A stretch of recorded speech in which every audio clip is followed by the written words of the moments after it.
I'm Tamika D. Mallory. And it's your boy, Mysonne, the General. We are your host of TMI. Tamika and Mysonne's information, truth, motivation, and inspiration. New name, new energy, but same old us. What's up, Mysonne Lennon? How you doing today? I am great, Tamika D. Mallory. How you feeling today? I'm good. Okay. I think I'm probably the sleepiest person I know. Listen. I've been sleepy for 7 years and 7 days and 7 nights. But Sleepy Smurf. There's a study out right now that says that black women don't get enough rest. And I know that they studied me, even though I may not have been there for the study. I'm absolutely. They literally said, you know that girl Tamika Mallory? She is the quintessential example of a person. Because now that I'm going through, it is so clear to me that I'm in a change of life. Like physically, when we were at the Plies concert, all I could do was laugh because both you and Angelo was like, is everything okay? I started to sweat to the point that my eyebrows, the top of my lip, all of the body parts were drenched wet. Everybody was hot, but not like me. Nobody would be hot like you. Well, it was not. Listen, this funny little joke, right? So Plies is like, we going on the stage, all of us going on the stage together. So there was a woman who was a security guard, and she said to me, you going on the stage? What you gonna do? Let's do it. So we start twerking and acting up like this is what we gonna do when we get on the stage. When I get on the stage, when I had to get down off the stage within 3 minutes because it was too hot between the light behind me, everything was too much. I just happened to see her off to the side, and I went over to her and I said, "Girl," and she's like an older woman.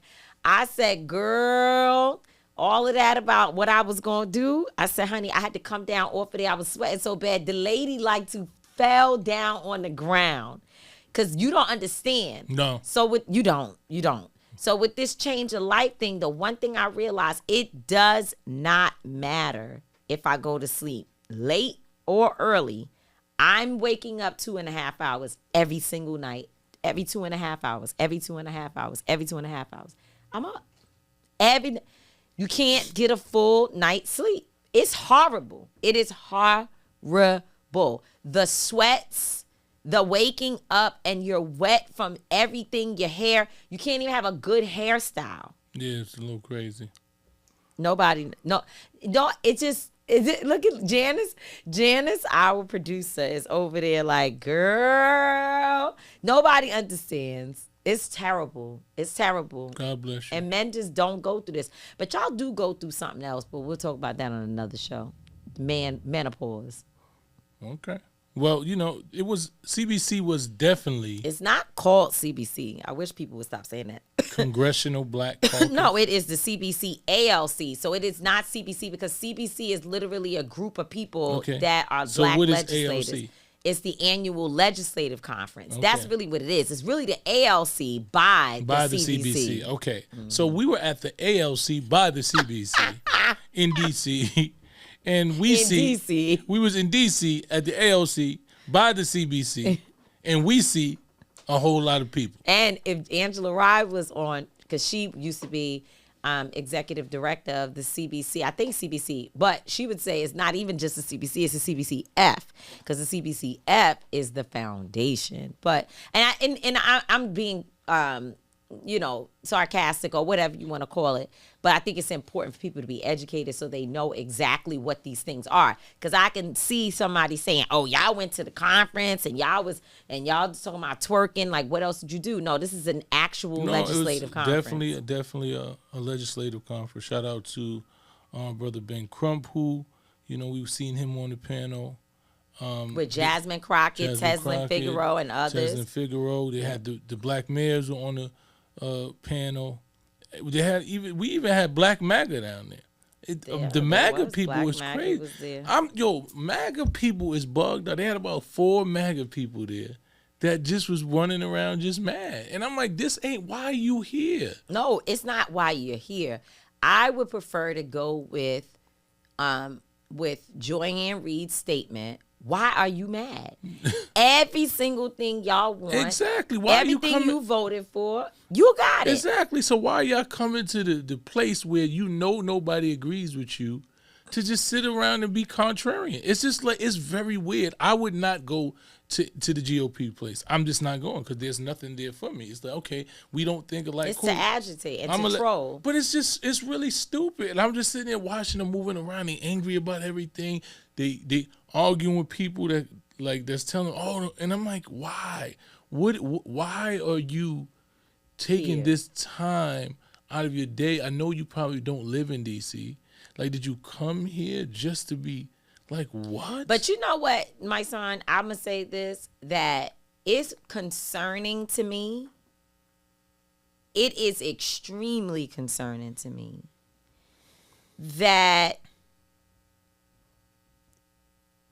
I just want to be careful because I don't want people to say whatever. But it's extremely concerning to me that these MAGA folks and other people like them want to go into spaces to troll people and believe that they're not going to get their ass whooped after a while. Like, you running up on people aggressively. Not like you're not just saying what your opinion is or standing up in the audience saying, well, I have a different perspective. I'm also a black person. And as a conservative, I feel this and that. No, they start in fights, arguments. I hear people going back and forth in the hallways. And I wasn't even paying attention. Y'all was over there with them. They actually had me amazed. I couldn't even, I'm looking like, why are you people But I'm just saying, and then they're going to call the police on you when you knock one of their asses out because they up in your face, right? And y'all kept saying, well, Angelo kept saying to me, just keep walking, because they looking at you. And they were. I looked up and I saw them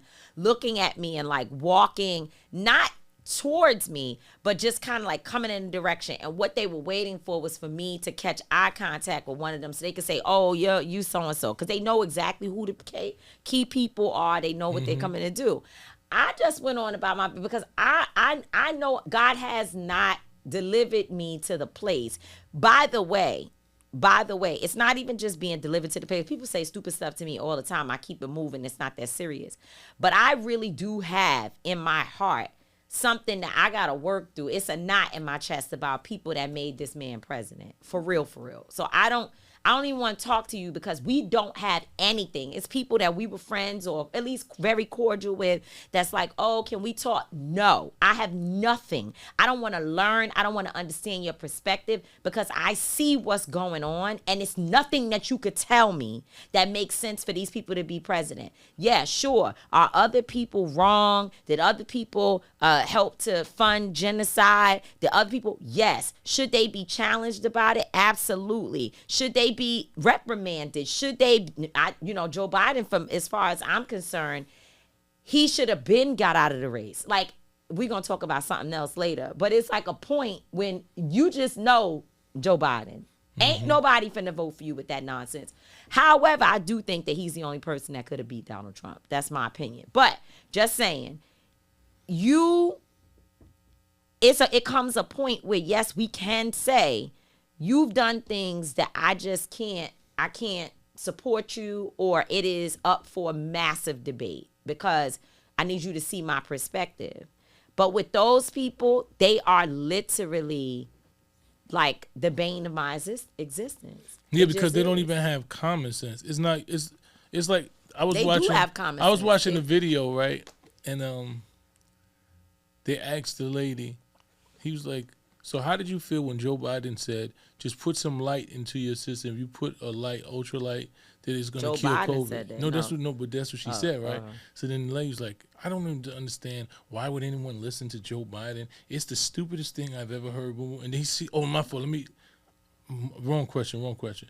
And then he went back and said, how did you feel when Trump, because Trump was the one who actually said, how did you feel? He said, well, it depends on what kind of light you have. Yeah, that's what they do. And it's like, what are you talking? And it's really the conversations that they have, and it's so weird. They're so committed. I've never been that committed to anything. Exactly, and that's what I was trying to say. I've never been. That's what I mean. That's what I mean that I'm trying to articulate. That yes, these other individuals should be challenged for all their shit, because there's a million people in elected office, even some that I actually love personally, who I know need to be challenged. And guess the hell what? So do I. Sometimes I need to be challenged.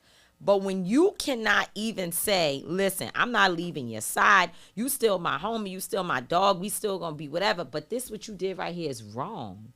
They don't even do that. They don't even have. They make everything that this man does right, and I'm just not.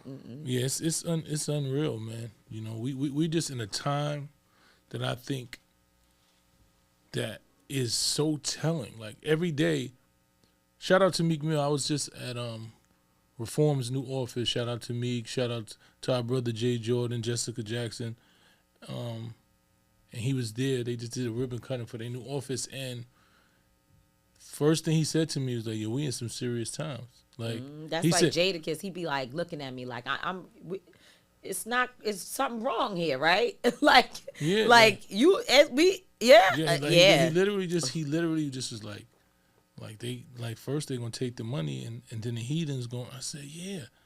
I said, this is what I've been trying, and he get it. He like, nah, this is. He said, and they don't even see it. I said, yeah. I'm glad that you. And I said, it's crazy that people are just so blind to what's going on right now. Like people gonna say, well, why? If that's the case, then why was Ivanka and Jared Kushner at the reform event? That's what if I was listening, that's what I would say.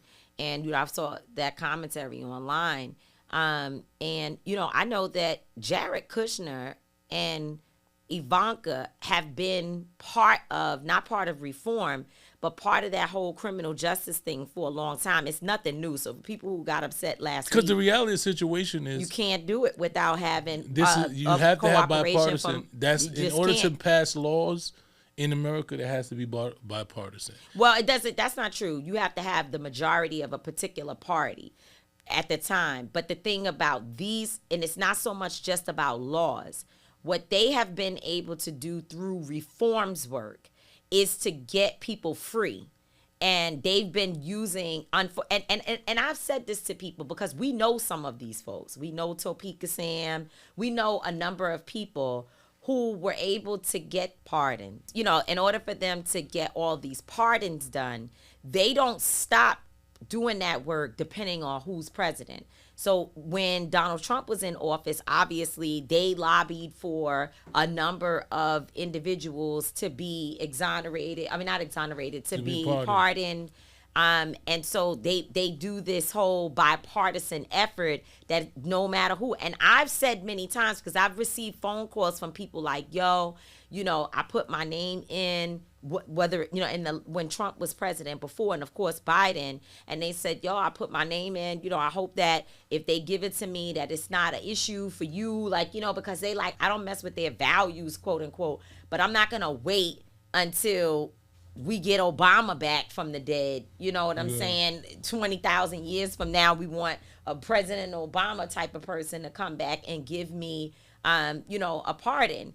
And so I respect that. I get it. And I have said to every single person that called me with that, please go get yourself free. Do whatever you have to do under any administration. Now, would Tamika and Mallory sit at the table with Jared Kushner and what name? That Ivanka Trump? Not me. I'm not going anywhere around those people. Those people got evil spirits. And for me, it's like understanding the realities of what we're dealing with. Right? If somebody's going to do something positive, the reason why we are anti-Trump, because we don't see the positivity that he's done.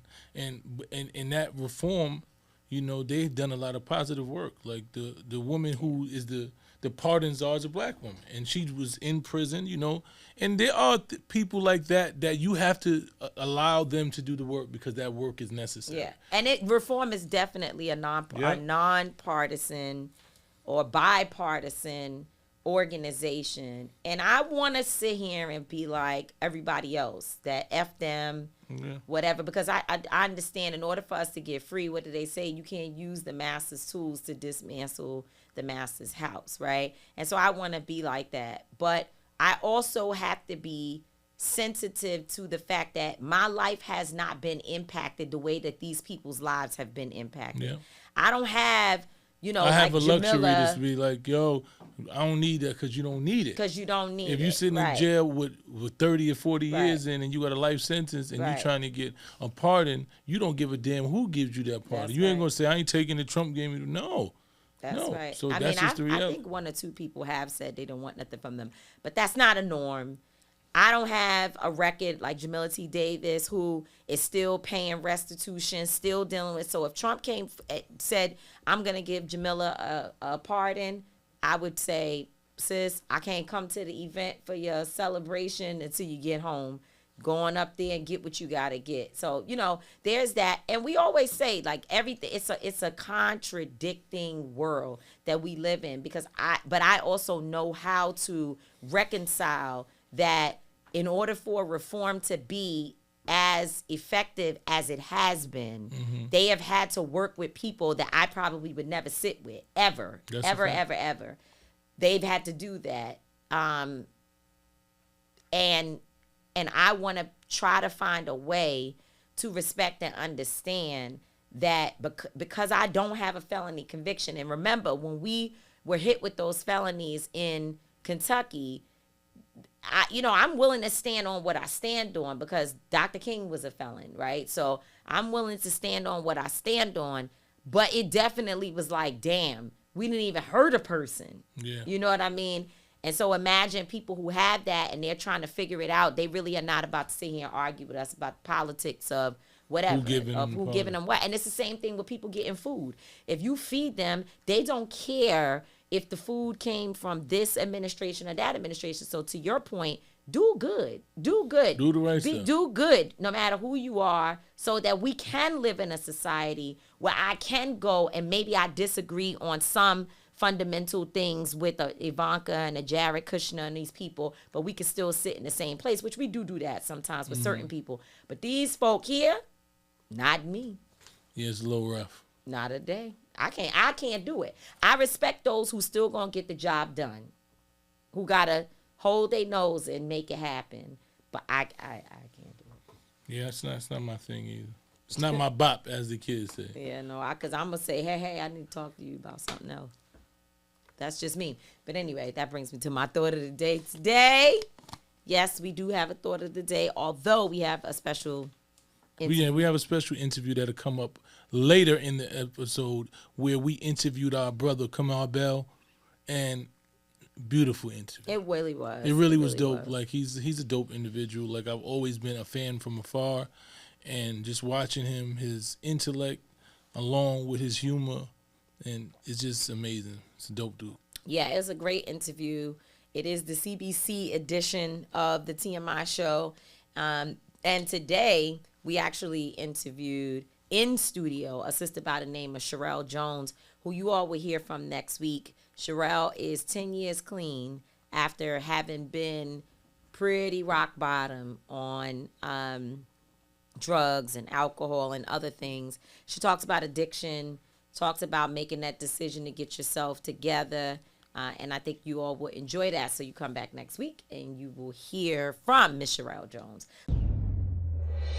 But for now, let's get into my thought of the day. So, come out of CBC, and these people that are down there in Washington, D.C. in the federal government, they never cease to amaze me. And by the way, I want to make sure to state that one of the other things we did during CBC, which we will be having Congresswoman Ayanna Pressley on later this month, was to talk about the crisis of Black women being pushed out of the workforce. Mm-hmm. I know I talk about this every week.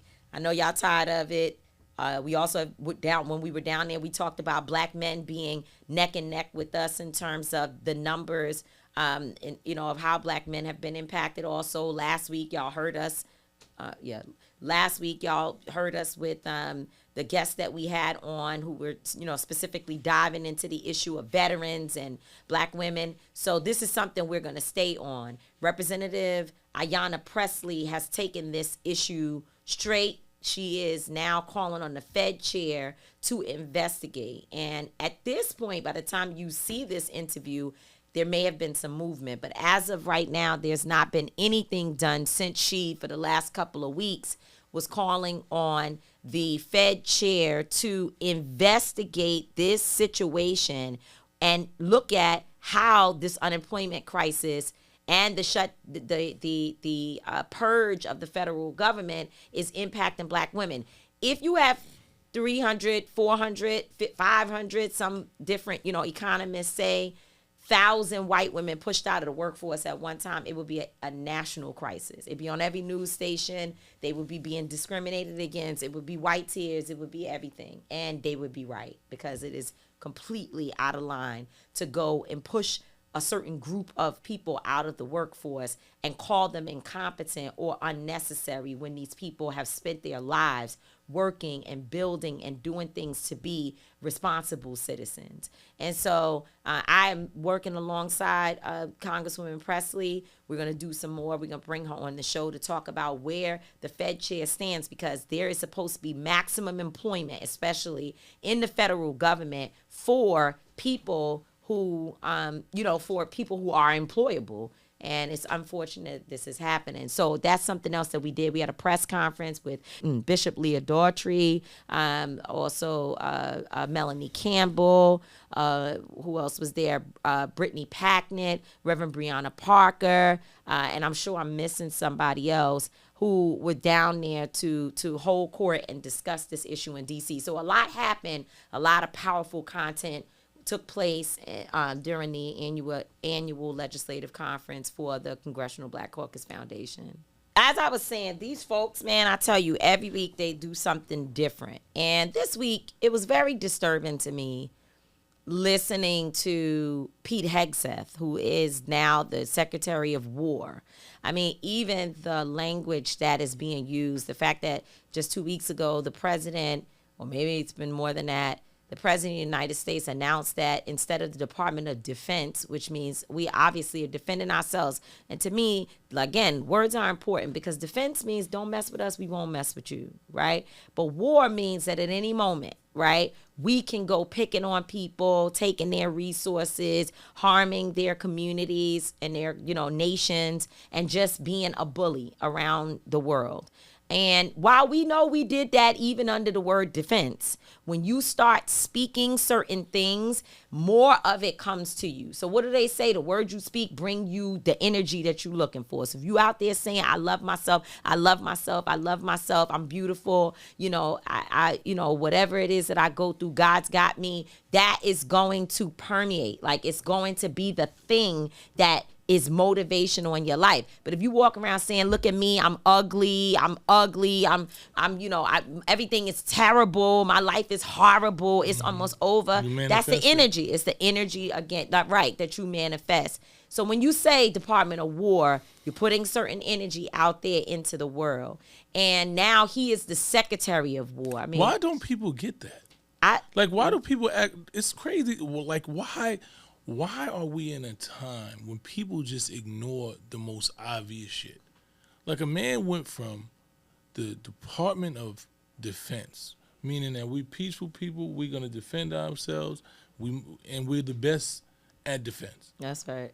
To the Department of War. Like, why? Why would you want to change language like that and then blame everybody else for violence that's going on? Yeah, I mean, it's sick. It's all sadistic. It's sick.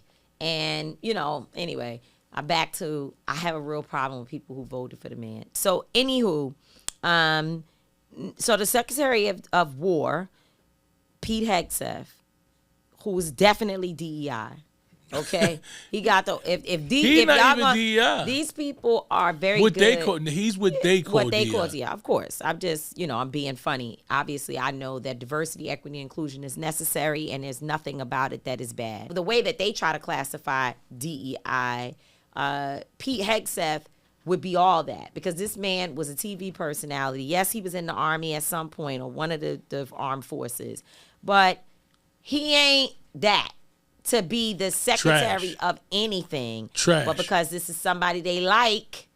And in the last several days, this man made a speech that I just want to see this, and this is my thought of the day. I want to know where the line gets crossed for either the MAGA or the people say, some people say, I'm not MAGA, I just have conservative values, and I think that Donald Trump is better than the Democrats, definitely better than Kamala Harris, which I vehemently disagree with. But I want to see where the line is crossed. So now the language that is being used, the quotes that were stated during Hegseth's speech, get rid of all that social justice stuff. That stuff is dead. Crap. Woke within the armed forces is over with. He even went as far as to say that they were going to now allow for, he said, allow for a form of physical abuse as a motivator for the soldiers, meaning that they could go back to beating your ass, right? The way that women were just disrespected so bad. You have women who have served this country, women who have given their lives, women who have done all types of jobs, and women who had to go through the same physical training and the same physical testing as everybody else. And to sit there and act like those women are disposable, that they weren't supposed to be there. This country is going backwards. And I'm just wondering, where is it? Like, where's the line that you will begin to hear from some of these people, some of them that I respected, some of them that I was like, okay, because guess what? When you start talking about Joe Biden and genocide, I'm going to sit here and say to you, that was definitely a line that was too far. And it was something I was willing to call out when the children in Flint, Michigan didn't have clean water, and it felt like the Obama administration was dragging their feet. They wasn't going there, flying in to go try to see about those people quick enough for me. I said something. I protested. I showed up at the White House. I did what I could. So I'm just trying to see, where is this line? Is it not that the defense of war that now seems to have a war on women that is now even allowed? Because let's just be clear, while women have been abused within the army and the armed forces, it is not just women. There are men who have also been abused. And guess what? They weren't gay men or trans men or this kind of man. They were just men. And they also have been abused terribly, okay, by people who are inept, egotistical, rapist, dangerous individuals. You think men don't get raped? They will. They definitely do. Absolutely. So these things have happened. So you're saying now all of the strides that were gained because people fought the good fight to say we need to put more rules, regulations around all of these things, like, around this structure, which is important to us. It needs to be protected. It needs resources. It needs support. That's why when we see somebody who's in the armed forces, we let them go first. We clap for them. We thank them. We show them love and respect. Yeah. But guess who doesn't? Because guess what? While they sitting up here acting like they care so much about the soldiers, well, damn it, why don't you give them housing? Why don't you give them health care? Why don't you make sure that they have food and the services they need, that they have jobs, that they can go into the federal government and work, that they can go to other places and work, and that they're treated right? Why don't you give them mental health support? So you don't want to give them any of that, but you want to put them in a dangerous environment to go out into the world and then to disrespect women who have worked to fight and have been stand-up individuals fighting for our nation. And I don't hear anything from some of these people. I'm not talking about people I don't know. I'm not talking about, what are they saying on X and what are they saying over here? I'm talking about folks who want to call me so bad to tell me, well, you need to see it from this perspective and that perspective. What is the perspective now? Are you saying that the Department of War, that's acceptable to you? He also said that they were doing away with some of the rules of engagement, right? Yeah. Now, the rules of engagement were designed to make sure that that you have levers of like control, where you don't have civilians being targeted, where you don't have civilian properties being targeted, where there's like no women and children, things like that, right? Innocent people, preserving a particular community, going in trying to extract the whoever it is that you're fighting. These are the things, as far as I understand, that is included in the rules of engagement. And if it's not that, then what else? Explain to me what else is the problem. And I'm just, I just want to hear from you.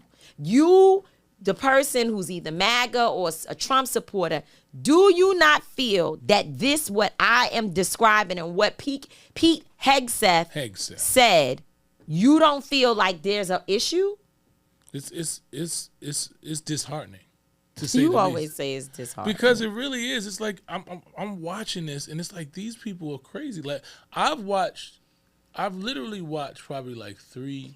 Like I watched when they did the Madison Square Garden thing, and I was just looking like, what Madison Square Garden thing? Before he was when he was on the campaign. Oh, the last couple of rallies that they had. You gotta explain to people because they don't be knowing what you're talking about. Yeah, they did the rally at Madison Square Garden and just listening to them. And then I just watched little bits and pieces of Charlie Kirk's, memorial. And then to watch this, this thing with Pete Hegseth and Donald Trump just talking, and it just was like, I really be like, am I in like the Twilight Zone?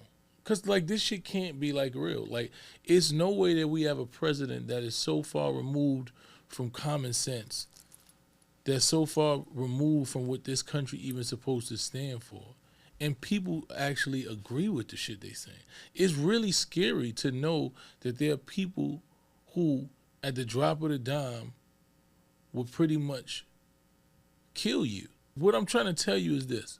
When you this hell-bent on taking away people's civil liberties, taking away their rights, silencing them, you're killing someone. You're taking that's someone's life. Like there are people that are so against another person's way of life that they want to completely silence you.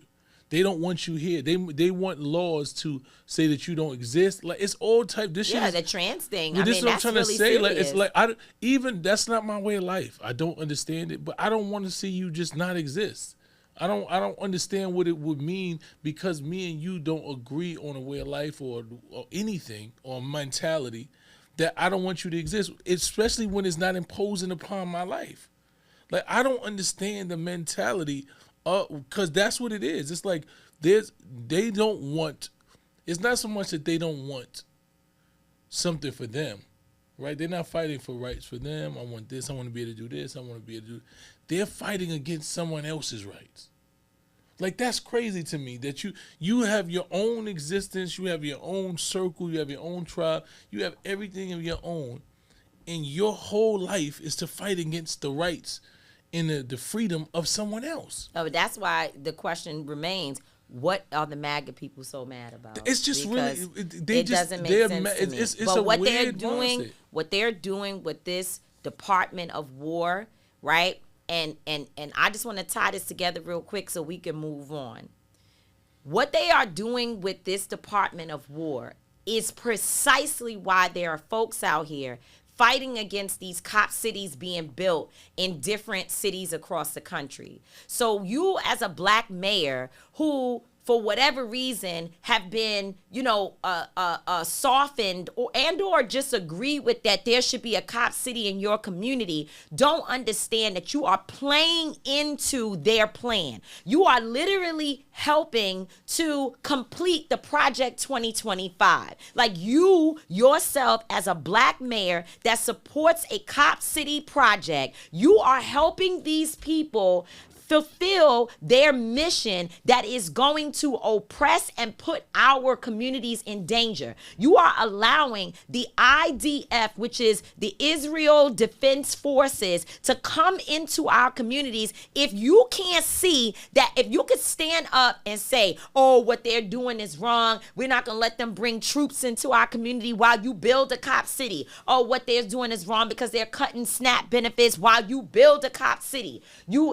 You are literally helping them fulfill their mission with your policies. The things that you agree to will be the difference between them completing Project 2025 or not. And so when we're standing out here protesting, organizing, yelling, screaming, and you having us arrested because we have the foresight to tell you, don't do this. Don't allow this to happen because this is a part of their plan. Don't be mad at us because we're trying to help you see what you may not be able to see. And if you can't understand that, then you are not fit for leadership. You should step aside, move out the way. We need people who understand that it is not helpful to help them. Okay? The reason why they want the Department of War is because Donald Trump is fascinated with people like Putin in Russia. He is fascinated with people like Netanyahu in Israel. He is fascinated with war criminals. He wants to be one. And if you let him build a cop city in your community, and yes, it is, and I don't care if it's Democratic mayors, I don't care if it started with this Democrat and the Biden, them too. All of them, everybody goes in the same bucket. You cannot say Project 2025 is terrible while you help carry out the mission of Project 2025 over here. These people are trying to kill us, for real, for real. And you're not going to be exempt with your black self, okay, or your Latino self, or even your white self, because they don't care about all white people. They just care about rich white men. That's it. And that's a mic drop. Since I brought up Benjamin Netanyahu today, okay, I think that for the TMI, are you doing too much? Or some people might say, oh, please, you tripping. That wasn't that big of a deal. But the TMI today is around Eric Adams and the photo that he took and the video that he did with Benjamin Netanyahu at the United Nations. I'm telling you, America's trying to build an IDF. I'm telling you. Okay, that's the way the IDF operates. They operate off of war crimes. They do Jenny, which you're not allowed to say what the whole Jenny word is, but y'all know what I'm talking about. Pum, pum. That's the type of stuff they do to people. They starve children. They kill people on a regular basis. Yeah, it's indiscriminate. It's no rules of engagement. It's indiscriminate killing. That's what they do. While we talking about that, Eric Adams, the mayor, the current mayor of New York City, takes this picture, shaking hands with Netanyahu, and writes a post that of all the people, this is the United Nations, every leader you could think of from around the world, and particularly, okay, for Eric Adams to be a black man, and the African nations were in New York City that he was also hosting, that black man's going to sit up there and say that Netanyahu was the best that he encountered, the best person he hosted. And he is, he listened to him as Netanyahu laid out the case. Netanyahu laid out a case to continue murdering innocent people and continue years of oppression and suppression of a particular community where he is trying to wipe out the Palestinian people. And you telling me African leaders, telling me people from all over the world came here, and the most important person that you hosted while they were here was Netanyahu, Benjamin Netanyahu, that the ICC says is a war criminal, because you could be committed to the Jewish community just like I am. I am committed to the safety of the Jewish community here in New York City. That's what he said. I'm committed to that too. Yep. You're committed to that? We're committed to the safety of all communities in this city. But guess what? I'm also committed to the Palestinian safety. I want them to be safe too, in New York City and abroad. I want all people to be safe. This man has been identified as a criminal, okay? That's a fact.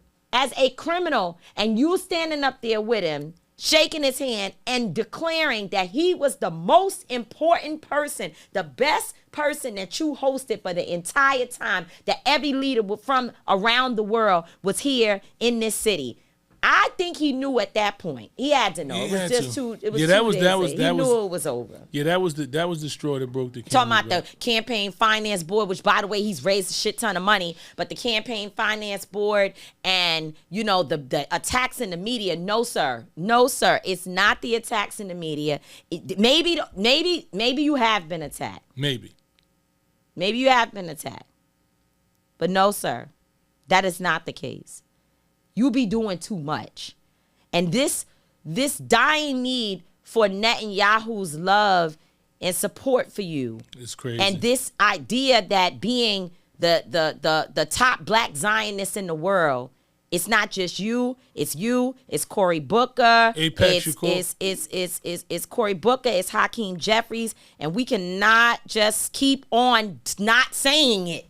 We can't just keep on not saying it. Yeah, it's too much. It's at this point, it's embarrassing, right? Because as a black man, I voted for Eric Adams, and I wanted to see him do well, and he did some things that were good.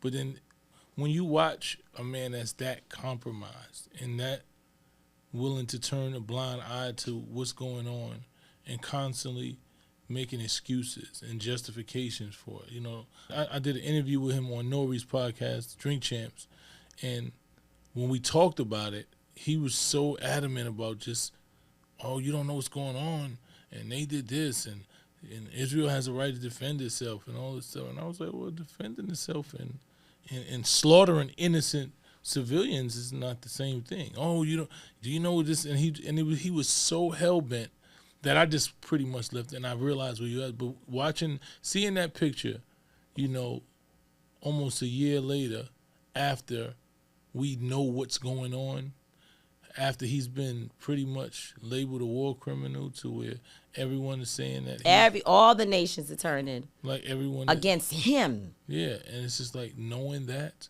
and you still on your last leg decided that you needed to shake his hand and write a long letter damn near to him. It's just like, it's crazy to me.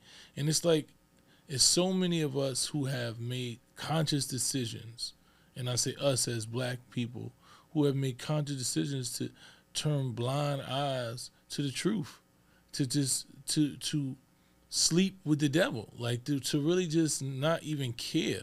And it's like it hurts me that we are even here, and we even have to have these conversations about a black man, And I wanted him to do good, like I really did. I wanted him to do good because I wanted to be like, yeah, one of us. And he had the talk, and he had all this, and it just didn't pan out the way you thought it would. Yeah, he did the right things to step aside, and now the job has to be done to make sure that the other one, Andrew Cuomo, does not become mayor, because Andrew Cuomo needs to go have a seat. So we have to do.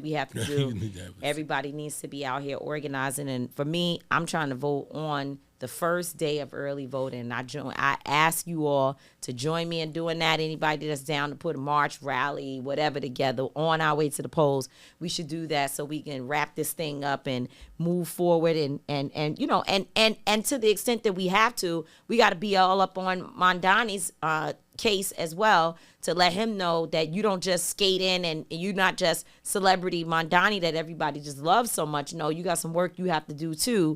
And it's some things that Eric did that we want to remain. And he did say that recently at a forum. He said that everything does not have to be new. He said that, Mayor Adams had a very diverse administration when asked about black women specifically. And he said those are some of the things that he's going to continue. So that's a good thing. Definitely.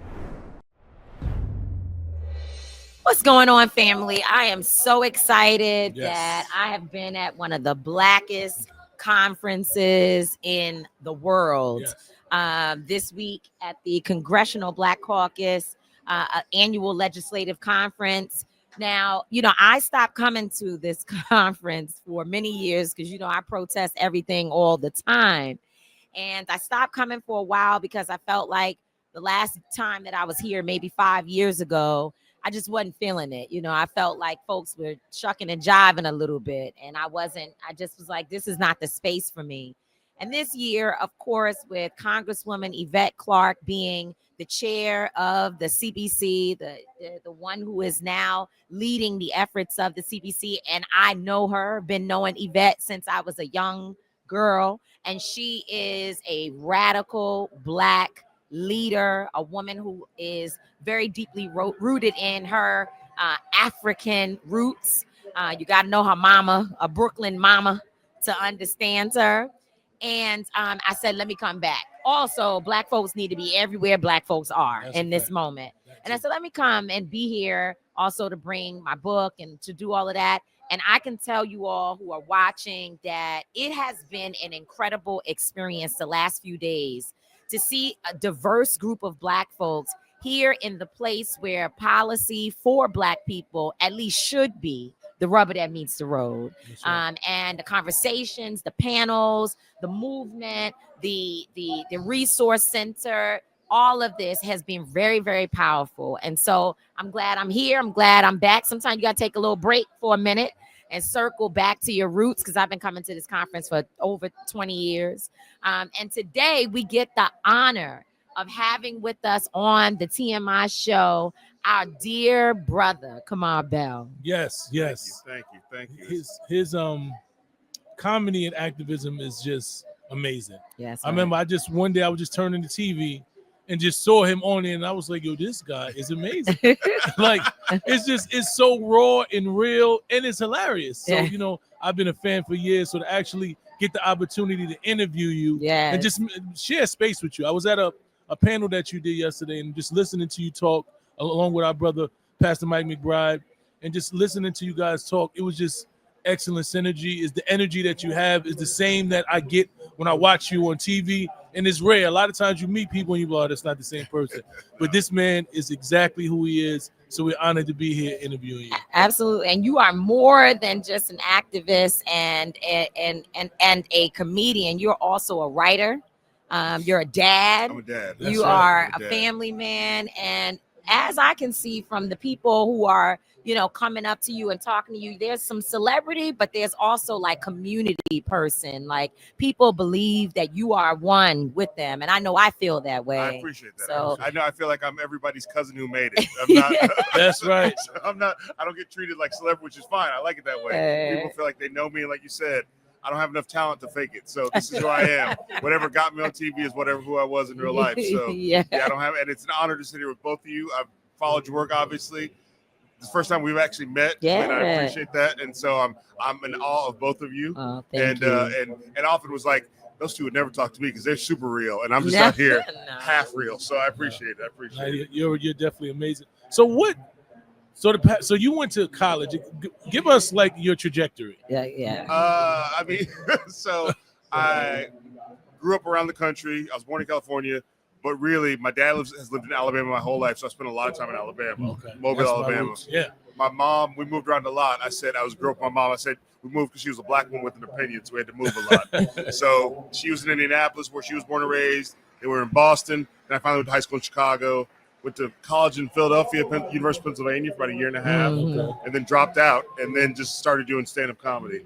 And then eventually moved to the Bay because I thought, I hear the Bay's a good place to get good. I'll live there for a couple of years, and I'll move to LA and get on Saturday Night Live, and none of that happened. So I just stayed in the Bay, basically, and have been there. I lived in New York for a couple of years, but stayed in the Bay just because I enjoyed the comedy scene, but more than that, enjoyed the people, and really I was 24 when I moved to the Bay, but I felt like I wasn't done being raised yet. So people like Pastor Mike, Fabiano Rodriguez, so many people in the Bay helped me sort of become who I am. So has comedy been lucrative for you? I know it has, but I just love to hear. I love to hear. When there's Kevin Hart out there. Yeah, so it's relative. It's relative. I mean, what's been good for me is that I have a lot of different places I can be in. So I can be on camera as a host. I can be off camera as a director. I can write because I'm a comedian. I write. So there's not any one thing I do. So when my CNN show got canceled, I was lucky that I had a bunch of other skills I could lean on. So, I mean, it is hard to make it. I'm in the 1% of the comedians, but then there's an upper level, an upper room that I'm not gonna get in because I don't do it that way. Well, because when you talk like we talk, it's like there's ceilings. I like when you wear the shirts I wear. There's a place you can't get I love this shirt. It's Mahogany Mommies, Black woman t-shirt company. Well, it's funny that you were saying, you have a lot of different spaces you could be in. So canceling one show does not sort of shut down your ability to still move around and to touch people and to make money. And I think about Harry Belafonte telling us a story about Paul Robeson and how he would stay connected to communities so that no matter what happens, he knew he could go do a show somewhere and talk to Black folks, right? I'm on tour right now for that reason. So I'll be at the Punchline in San Francisco tomorrow, and I'm doing Tulsa and Oklahoma City, and I'm doing Louisville for that same reason. I can just book a show, book a venue, and go there and talk to the people. I love that. So we see what happened with this Jimmy Kimmel thing. Yeah. So I want you to give us your take. Okay. Give us your take. Yeah, because I mean, I'm a little bit more on the inside than the average person. So I think the big deal is, first of all, Jimmy Kimmel was always going to be fine. He's a rich white man. That's right. He's been making that money for many, many years. There's adults who have never been in a world without Jimmy Kimmel. You know, like how much money is it about? Like just probably 10, 15 million a year. And he's been doing it for what, 15 years? Wow. I mean, it's been a long time. So, and also forget the things that also leads to. He's producing things. He's writing things. So I don't know. I'm not watching his pockets, but I'm saying he's probably sitting on, what is it, 9 figures, just because he's got, Exactly. So he's not going to be hurting.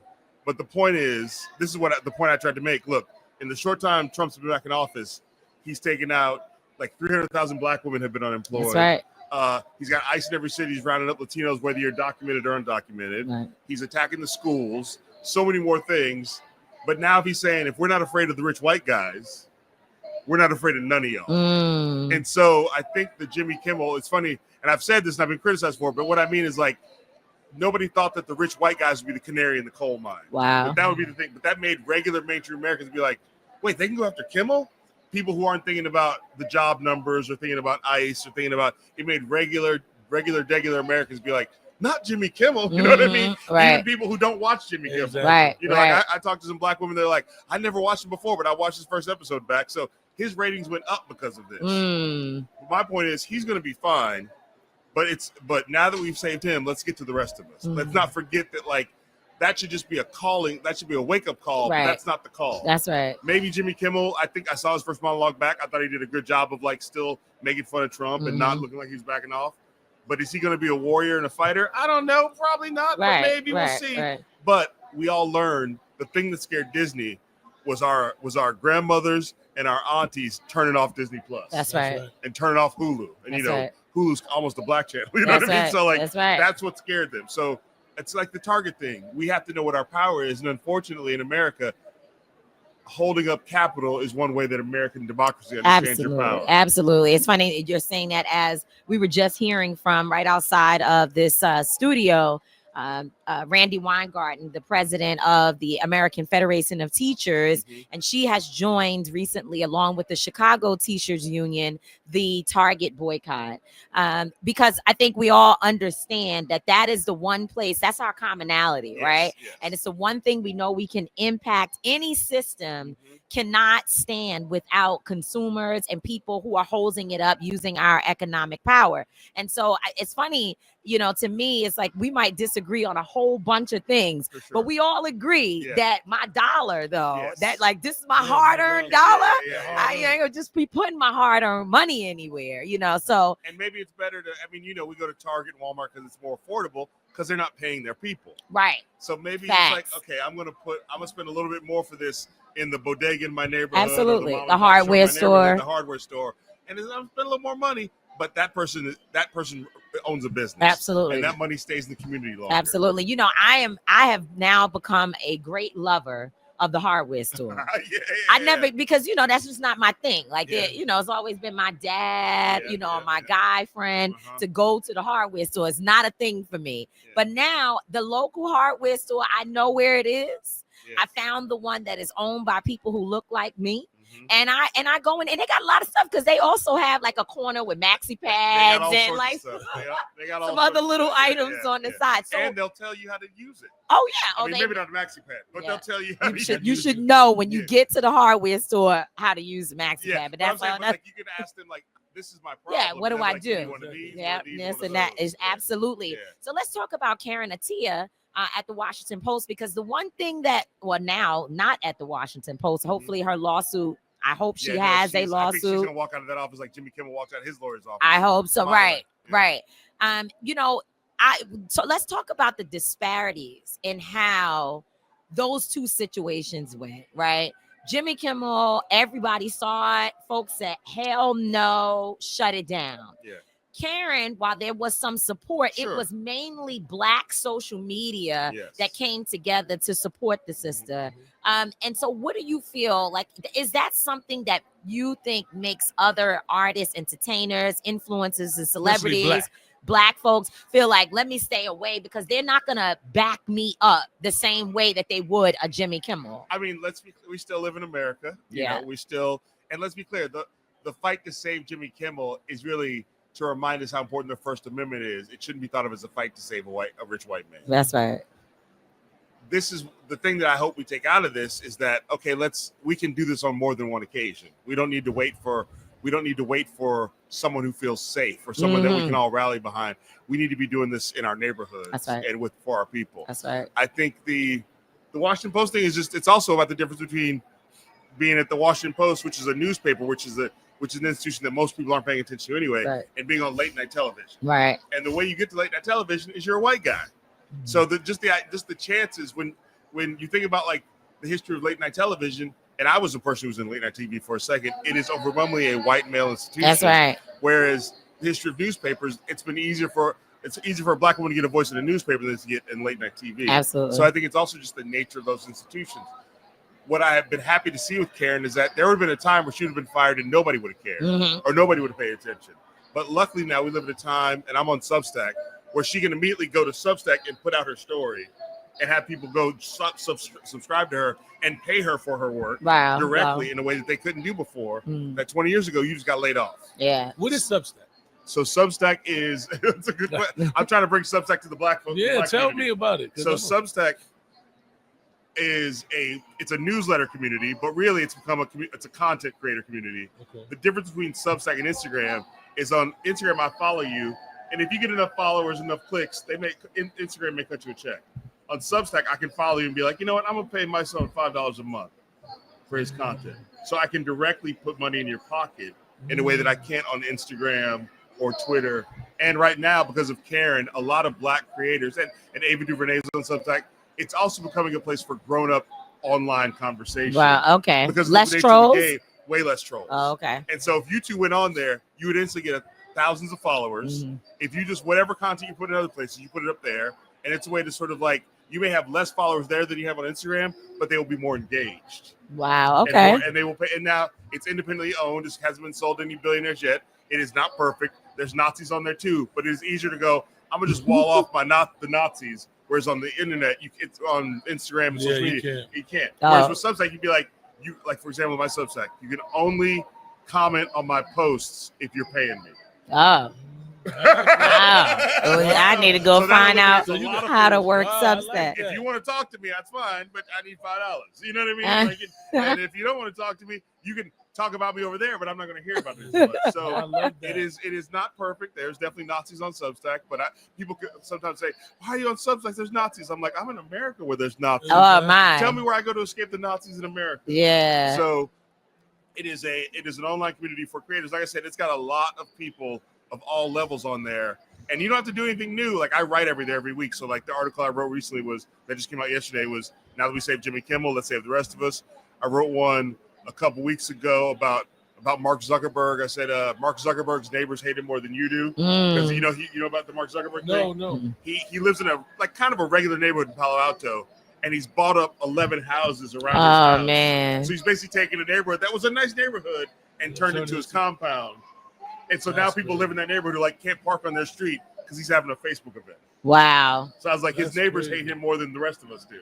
When do you find time to write? I mean, you're always on a plane and a thing. Well, I don't sleep that much. I need to sleep more. That's why I look tired. We do. It's not hard. It's hard to find time, but I feel compelled to do it because it's also for me.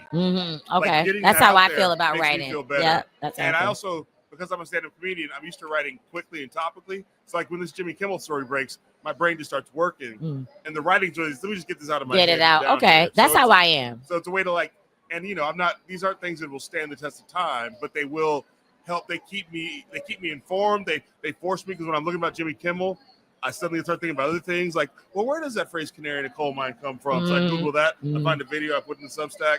I started thinking about people keep telling me to be safe. I started thinking about safety. And I read about this woman, Alberta Odell Jones. You know, this is a story I just found out. She's a black woman. One of the first black lawyers in Kentucky. She's from Louisville, Kentucky. Was the lawyer for a young Cassius Clay. Oh wow! At 34. Wow, maybe. Like, it's maybe. We went to school, and I think somebody was. See, I wasn't there. You went there, and she, at 34, ended up being kidnapped and killed. The case has never been solved. Wow! And this is a black woman activist on the front lines. And so I was saying, how can I think about being worried about my safety when there's all these stories up? When there's so much, I mean, for me, Substack it feeds me, and then I get to put it out there, and people get to help me feed my children. So good. So I recommend because the more black people we get on there, the more, because it also is for me taking up a space that Black Twitter doesn't have anymore. Oh yeah, it's no more. Please, there's no more. That's over. Are you still on there? I just so I can check. But like not when the Charlie Kirk thing happened. I go, I know one place that's going to have the newest news. So I went there. Wow. I just keep it as a burner, just to sort of look in there. That's what I do. I go in there from time to time, and I think what happens is a lot of my Instagram posts automatically go there. I don't know if I set it to do that, so I'd be seeing responses from it, but for the most part, I don't go. It's a nightmare. That's why it's not safe. Now they're calling it Black Stack. It's like the black creators of Substack. So it's another space where we can be in the mainstream conversation, but also have our own conversations, but also in this capitalistic system get paid. Tell me, where did you think your courage to allow your comedy to also include activism? Where did that come from? Because a lot of people, they want to make that money. They are not going to cross the line and start talking not just about issues. You have a lot of people who are entertainers that talk about like black issues, but they don't talk about black issues. They don't get to mass incarceration. No, and calling out white folks and wearing 34 felonies or not presidential sweatshirts.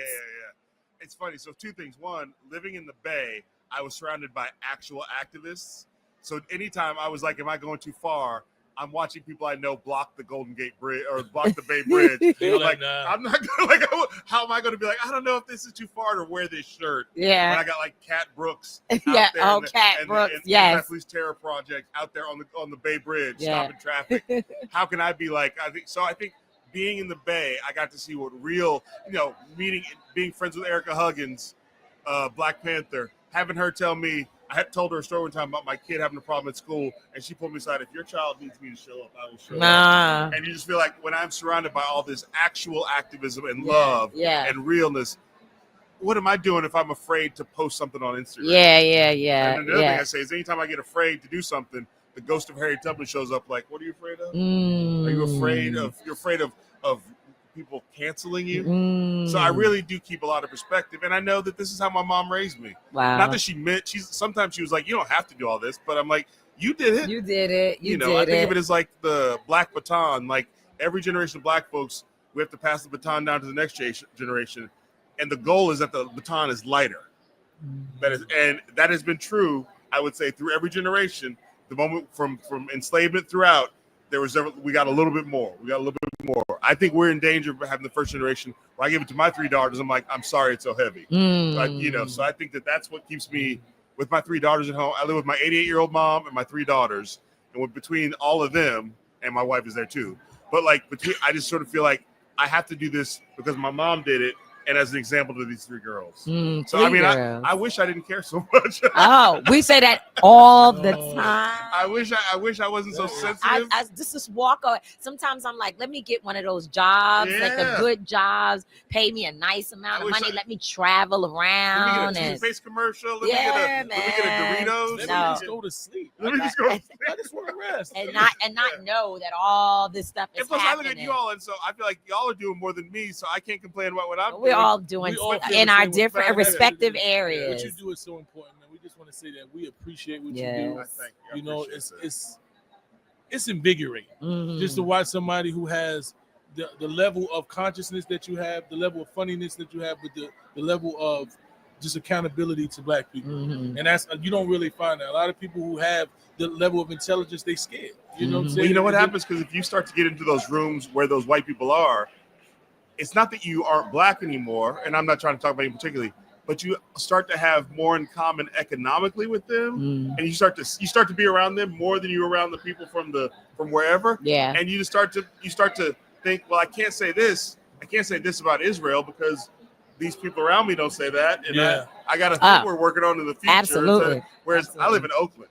You know, like absolutely, like in Oakland. Yes, not around. And so I'm walking down the street, and and Ryan Coogler's still in Oakland, right, and, and I'm black, and so I'm at the farmers market, and people are coming up to me. So just by the sake of I want to still live here and be able to leave my house, and keep my head up. Yeah, I got to do this stuff. Well, before you go, Pastor Mike McBride, we didn't get a chance to talk about that. I mean, he's such an influence, a great influence in my life. I know my son the same. This is one of the most authentic leaders in the world.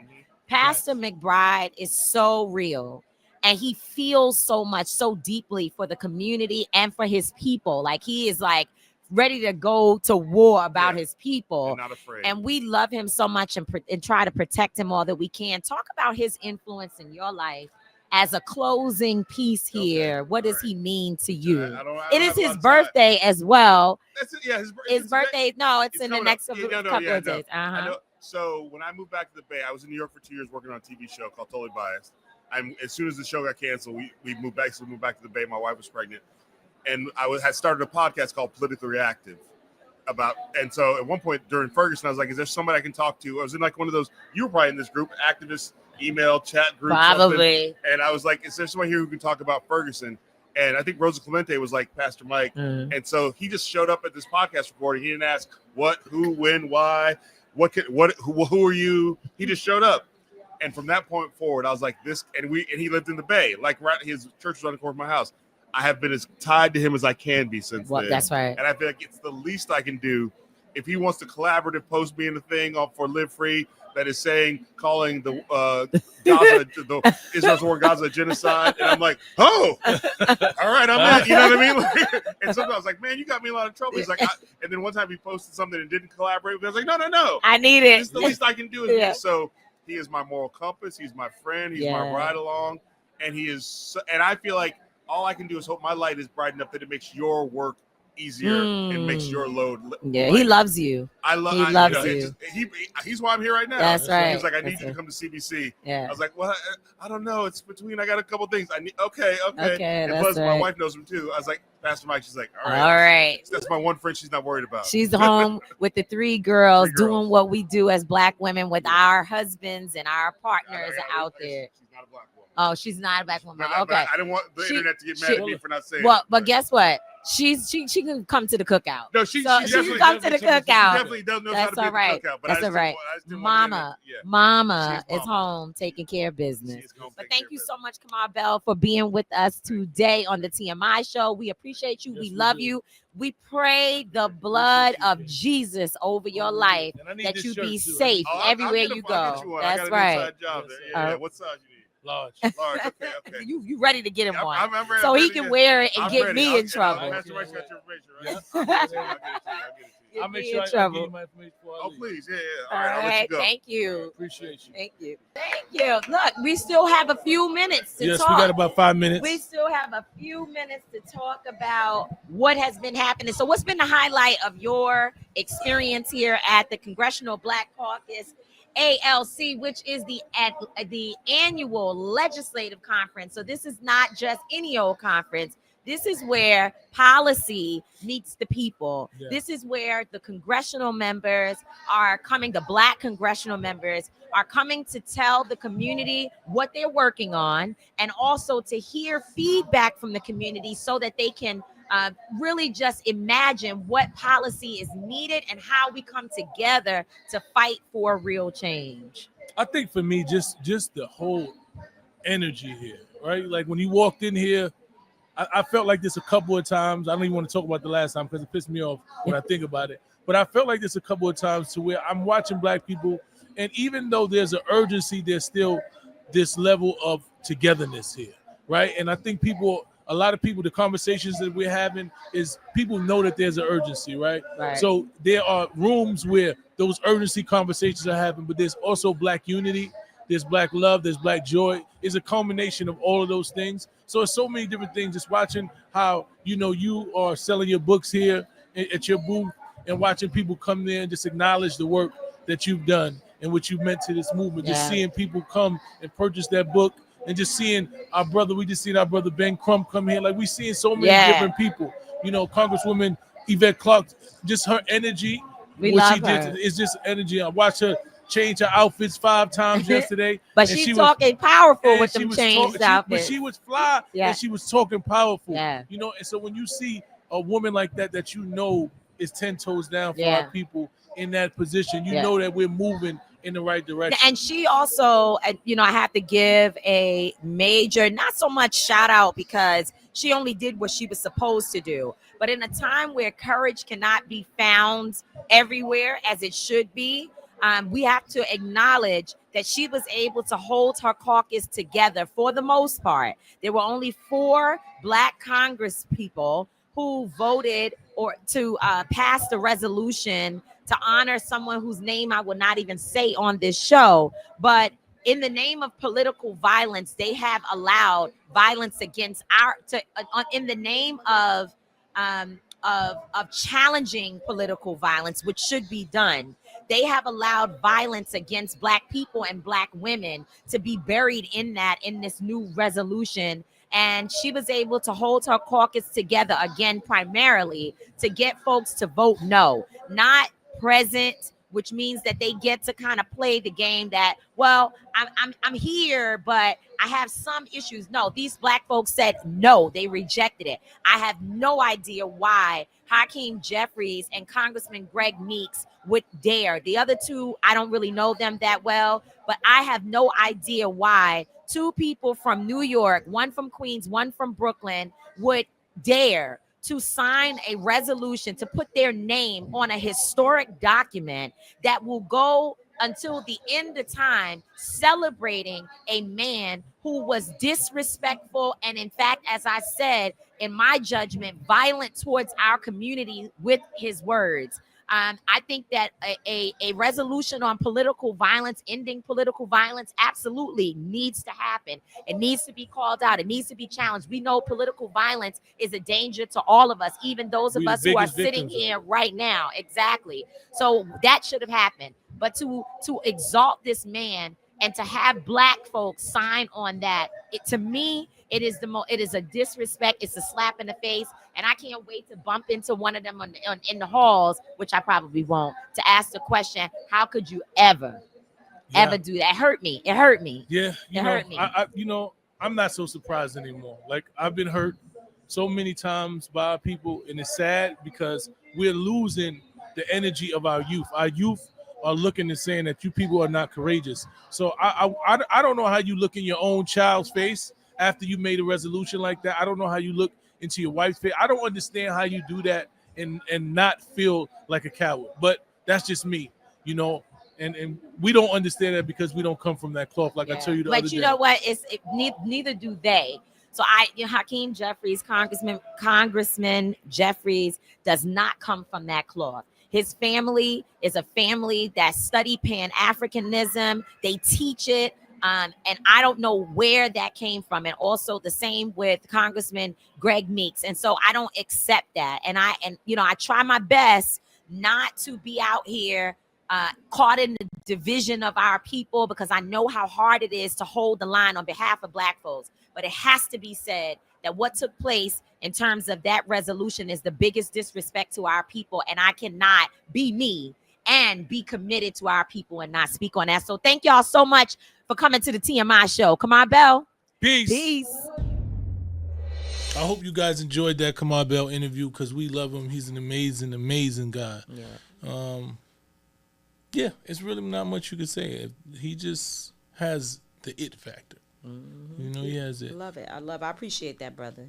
He's courageous. That's very what we need, courageous. more people like him. And unfortunately, while he's doing very well, very well, you know, because of the stances that he takes in this world, he probably will never be, you know, or at least until the world changes drastically, he won't be like, you know, I don't know, whoever. I guess Steve Harvey would be a good example of a person who has the super duper wealth. And while Steve does speak out sometimes, Steve ain't out here being Kamau Bell. You know what I mean? That's just not what it is. And some people, you know, really probably want to do more.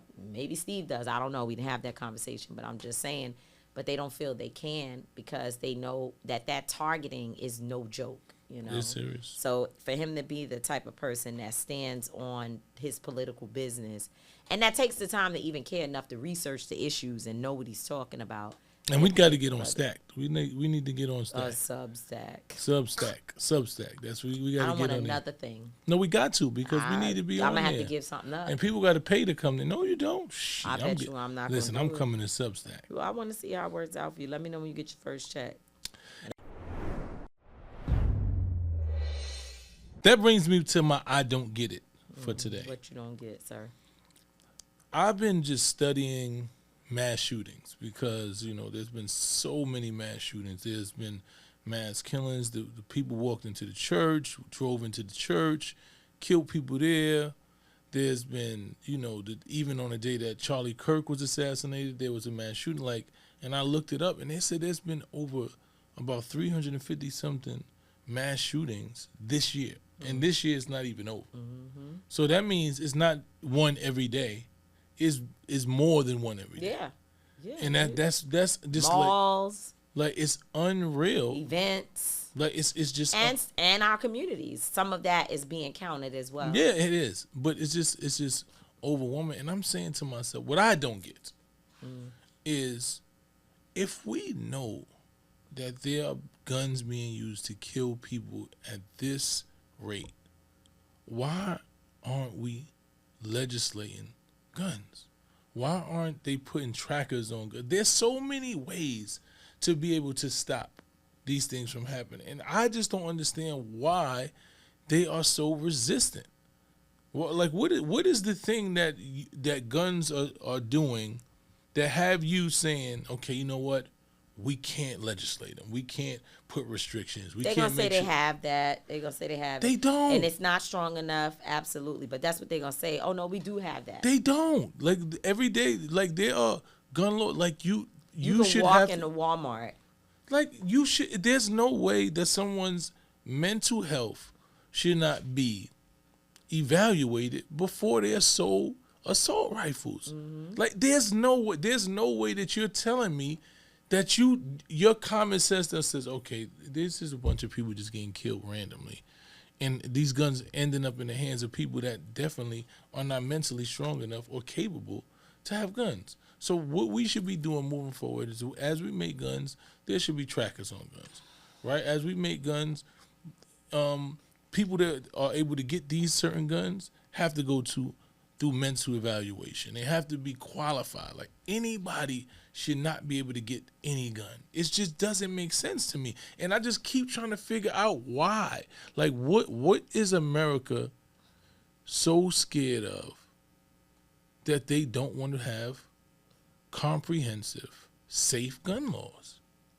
Can I say two things on this? The first thing is that I thought, because these people are so quick, the part of the problem is that they don't even care to figure it out, right? They don't even care enough to try to figure out, at least under the Biden administration, they literally had task force where they were trying to, and it was also under the Obama administration. I know that because I was served on a task force with Joe Biden. And the whole purpose of it was to try to figure out, like, grouping these people, mental health, this issue, that issue, trying to figure out why are these things happening, poverty. They were really trying to map out what the escalating problems are to try to make sure the policy matched it to address these things, right?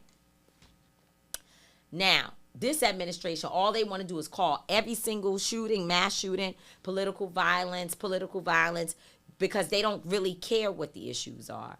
I saw that in a recent shooting with the police, in a church, I think, I was believing, just based upon watching sort of the commentary, that this was a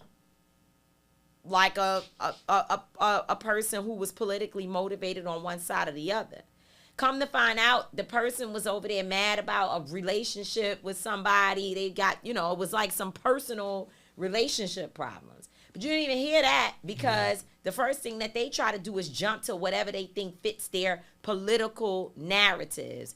And it's just sad. But the second thing is that these people are in a WAR. They are building a mass machine for defense or WAR. That's what they're doing. So they don't want to overly legislate because they know that a large portion of people who have the issues that would not be able to pass this strict background check that you're talking about look like people they need to be armed.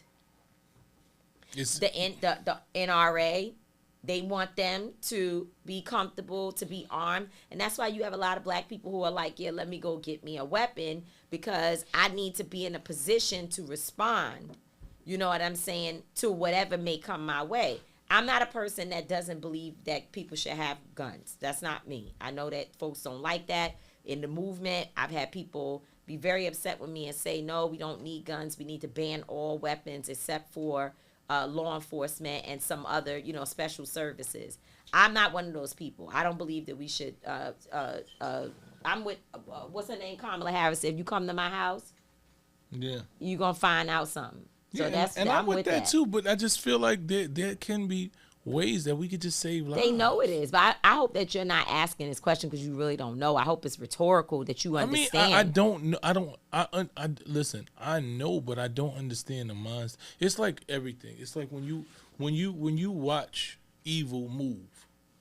When you watch an evil move around, you identify it as evil and you know why they're doing it because it's evil and that's the nature of it. But you don't have that nature. So like you can identify it, but you can't relate. Or relate. That's there's no relation to me because it's like, yo, this is really simple. Like when we talk about them sending the National Guard into communities, why not send the resources needed into the communities? Why not make sure that you have facilities and the proper schooling for the kids and you got, after school programs and you got the necessary things and you got job readiness programs and skill sets and things that are necessary that you look in every thriving community is present. Like it's when you look at the correlation between the crime-ridden communities, right? I mean the difference, not the correlation. When you look at the difference in crime-ridden communities and the ones that lack crime and there's no violence and there's no, it's not or limited, very limited. It's not police, right? Right. When you look at where there's no crime at, it's not a lot of police, but there's a lot of resources. There's no food deserts, right? The kids are educated, properly educated. Martha's Vineyard is an example of that. Exactly. They're culturally competent. Like when you see black people thriving in communities where they all thrive and there's no violence, it's not because. So it goes to show you that it's not because innate nature black people are violent. No. When you take out the circumstances that create violence, then you take out the violence. And when you insert resources in all the things that make a community healthy, you see no violence. So why is I wouldn't say you see no violence, but you always see violence. There's the balance of the world. Exactly is negative and positive. So there's going to be negative. Right. There's always going to be. You're still going to have a robbery or two. You're still going to have domestic violence. Yeah, because you're dealing. Definitely, you're going to have domestic violence no matter whether people have money or not. So when you're speaking of that, you're talking about like blatant shootings and things that we see that we engage with all the time. Yeah. And I agree with you 100% on that, but I do want to make sure that we make it clear, like you said, you need real healthy communities in order to eliminate all violence, which is what we want to see happen in our world, that people never even feel the need to pick up a gun or a fist or anything, and that folks are able to use their intellect as a way to, or de-escalation skills as a way to walk away. But I do think that these folks don't want that. That's not the society that they want. They don't want themselves to be violently attacked, but they're okay with other people because they set you up every day. They literally say things like, the president says, knock them on the head, you put them in the car, don't be nice, bang him on the head. Like he incites violence. He incited an insurrection on January. Yeah, he's literally talking about the National Guard going into communities and being more violent. Yeah, he's saying don't be nice, don't be kind, and if you feel like you're attacked, you have the right to do anything you want. Not find de-escalation tools, not any of that. So, it is what it is. But like I said, that's not the world that they're looking for. So if I get you said you can't relate, and I think that's the right way to say it. And with that said, we've come to the end of another episode of TMI. Thank you for supporting us. Shout out to our guest, Kamau Bell, who was on our show. Amazing guy. Make sure you follow him. He's funny as hell.